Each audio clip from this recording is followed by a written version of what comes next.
Dans cette camionnette, la collecte de la matinée. L'équipe revient de la mairie de Villefontaine. Elle y a récupéré toutes sortes de matériel informatique. C'est carrément foutu. Ouais. C'est des appareils qui ne marchent pas. On arrive à en avoir des appareils qui fonctionnent.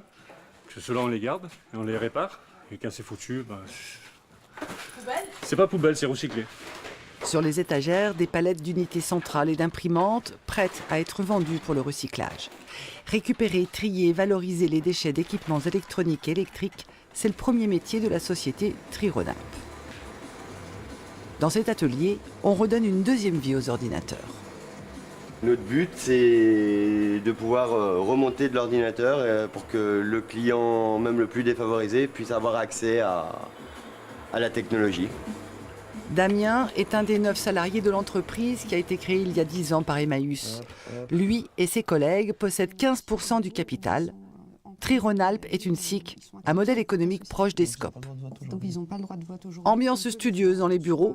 Dans quelques heures doit se tenir l'assemblée générale de l'entreprise. Ils ne savent pas, tu peux dire est-ce que tu proposes, est-ce que ça vous convient? Astrid Anders ne travaille pas ici, elle appartient à l'Union régionale des SCOP qui assure l'accompagnement des coopératives. C'est tout au long de l'année, à travers effectivement la préparation de l'assemblée générale. On s'était déjà rencontrés il y a 3 semaines.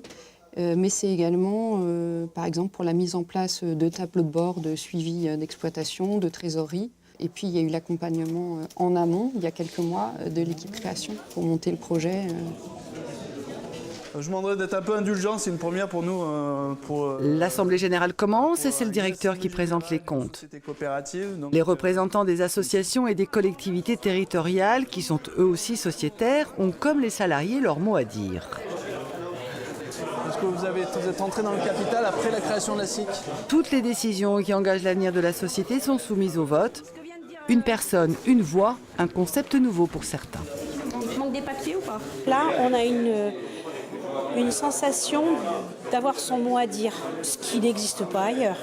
Là, on a vraiment l'impression de ne pas compter pour du beurre et de pouvoir dire moi je suis d'accord avec ça ou je ne suis pas d'accord ou je pense qu'on pourrait améliorer tel ou tel point. Le fait d'être actionnaire de votre entreprise, du coup, ça vous donne... Moi, ça me booste, il n'y a pas d'autre chose à dire.